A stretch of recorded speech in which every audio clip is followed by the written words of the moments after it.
Hi, I'm James Wilkinson and I've been a travel editor for over 20 years. On this show, we're going to take you to some of the world's most amazing destinations, from the big cities to the great regional areas. We'll go inside some of the world's best hotels, bars, restaurants, galleries, theatres, and much more. Right now, we're in Chicago, and this is Wayfarer.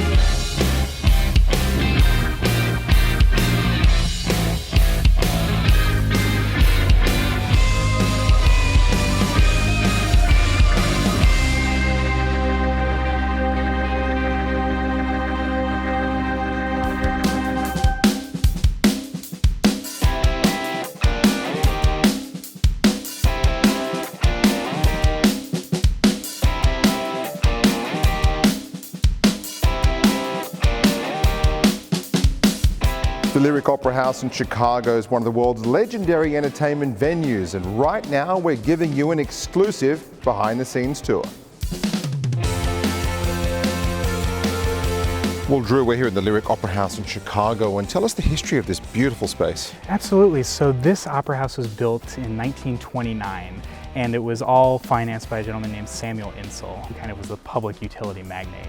And he really wanted a new home for opera in Chicago, one that was built for grand opera on a scale that at the time they couldn't do at the Auditorium Theater across the Loop. So he sent architects all around the world to kind of come up with ideas from all of the great opera houses, but build something wholly unique to Chicago. And he really accomplished that because this opera house, it's big, it's massive, it's gorgeous, but it's also unique in that it's housed inside a skyscraper. And when they built it, they said, okay, we're gonna need to come up with some criteria. So we're gonna need to have beauty, we need to have comfortable seating, but there's also some performance aspects, so acoustics. That's one of the most important things about the space, that opera is not amplified at all. So you've got 3,563 seats in this space, and you can have one singer on stage singing, and every single person can hear every note without any help. It's really, it's an engineering marvel, really. They are amazing acoustics when you think about being able to do that in this age of 2019 with technology everywhere. Oh, absolutely. I mean, there's something really special about coming to a live performance where you don't have any filter between someone using a tiny little muscle in their throat and what's coming to your ears.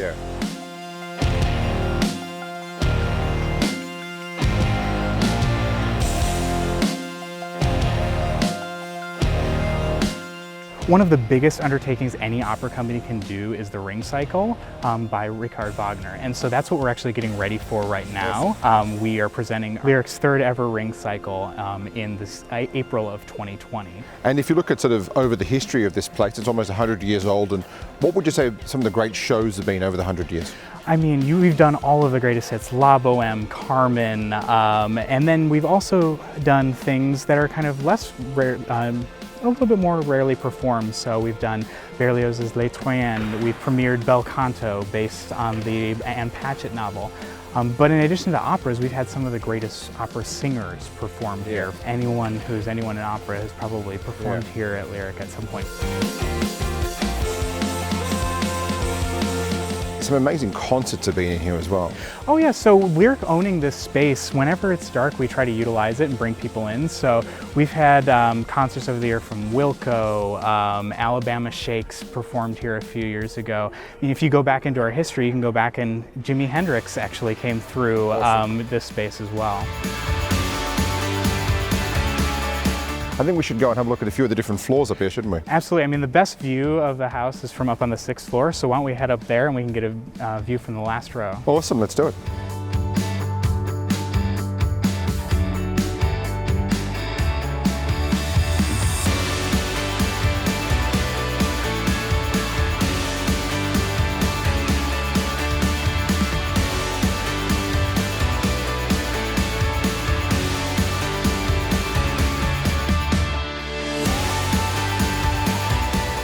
A lot of this we usually pull for the chorus. So when you're talking about the principal artist, the queen in the opera or something like that, those costumes are going to be specially made, and probably a lot of those are stored together with each show because opera is one of the most expensive art forms to do. So once we create a new production, the sets, the costumes, the props, we'll send those everywhere else to try and rent them out to other companies to use as well. In this room is everything that is currently being used on stage. So we've got 3 different operas worth of costumes in here. All of these pieces, whether they're a principal artist or the extra in the opera that's moving a chair, every single costume is fit to every individual by the staff here in the wardrobe department. I won't try and get these on. I'll struggle a bit. A lot of this, might be bought. If it's a certain style, like military boots, for example, if it's like 18th century French military, they'll actually go and have them made. And then once they're made, we keep them here because you never know what you're going to need to pull. Every single thing in here has to be made, bought, figured out. And it could be the real thing. It could be something that's fake that looks like it. But really the props team is a kind of an amazing skill set, group of skill sets from electricians, welders, carpenters, upholstery. So with our wig and makeup department, everything that you see here was created by hand by our staff. Each of these wigs, if you look closely, you can see it's the lace netting here. Oh, of course, yeah. And every single one of these strands of hair was tied into that wig, one at a time. One of these wigs probably took somewhere between 40 to 60 hours.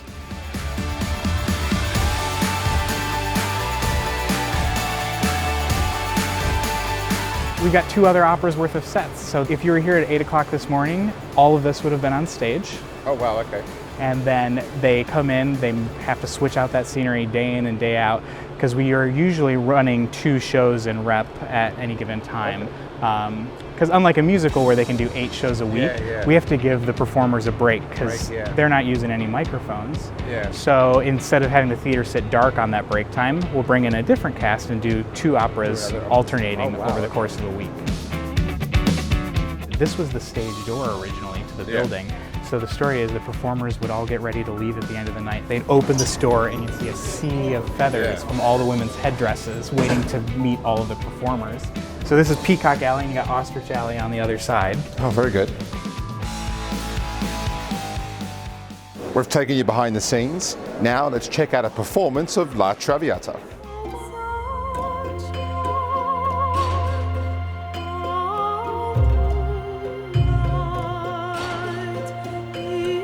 Chicago is known for its incredible architecture, and the city features prominent buildings in a variety of styles by many important architects such as Frank Lloyd Wright. At the Chicago Architecture Center, you can learn all about how Chicago grew from a small settlement into one of the world's largest cities in less than 100 years. Let's go inside. We're here at the Chicago Architecture Center. One of the newest things to do in Chicago, obviously you guys do cruises and everything else, but now people can come in here and learn even more.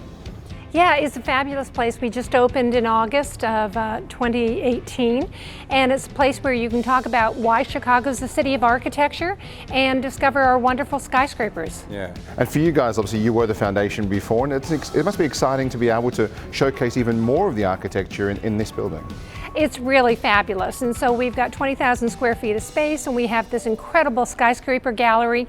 And what we do in this gallery that we're in right now is talk about how Chicago invented the skyscraper, but in fact our architects are still building the tallest buildings in the world, whether it be the Burj Khalifa or whether it be the Jeddah Tower that's behind us, which will be the equivalent of 3 Chicago skyscrapers stacked up together. And it is an amazing city to learn a lot about architecture anyway, isn't it? It's a wonderful city, and that's what we do in one of our galleries where we talk about why Chicago's the city of architecture. And I like to talk about the fact that we burned down at the right time in 1871 when all this new construction was happening with steel frame construction, elevators. Just think how that changed it, and we built the skyscraper, and then we've just evolved from there, and we're really the destination for modern architecture in America. And then once you leave the building, you can go on a cruise that you guys do as well and learn even more while you're cruising along the river. I know, we invented that cruise, 30 odd years ago, and it's just a wonderful way to see the city because it just lays out ahead of you on a beautiful summer day. There's nothing else that you want to do is to cruise through the middle of Chicago with our wonderful volunteer docents that talk about the river and talk about the buildings along it. And if you look at this center here, people can actually come and watch a video here and learn even more with a full-scale model of Chicago downstairs. Yeah, in our Chicago gallery, we have this wonderful model that has 4,400 buildings, and it's made using stereolithography, which is 3D printing. And then we have this video that talks about why we're the city of architecture. And then we actually do projection mapping on the model so that when we talk about burning down the city, we actually look like we're burning down part of the model. Yeah. And it's a great way to talk about, why we're this center for innovation here in Chicago. We also talk about buildings that are not built by Chicago architects because we're the home of the skyscraper exhibit. And so we talk about tall buildings, why they're important to the cities, and also just why they're beautiful structures to have in your city. No, such a fun place to come to. Thank you so much for having us here. Oh, you're welcome. Thank you very much for coming.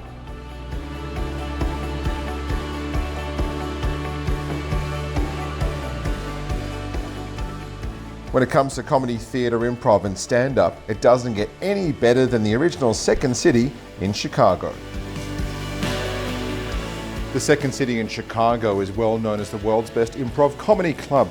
It's been a breeding ground for Hollywood and Saturday Night Live for over 60 years, and its alumni includes Bill Murray, Tina Fey, Mike Myers, Joan Rivers and many more. Let's check it out.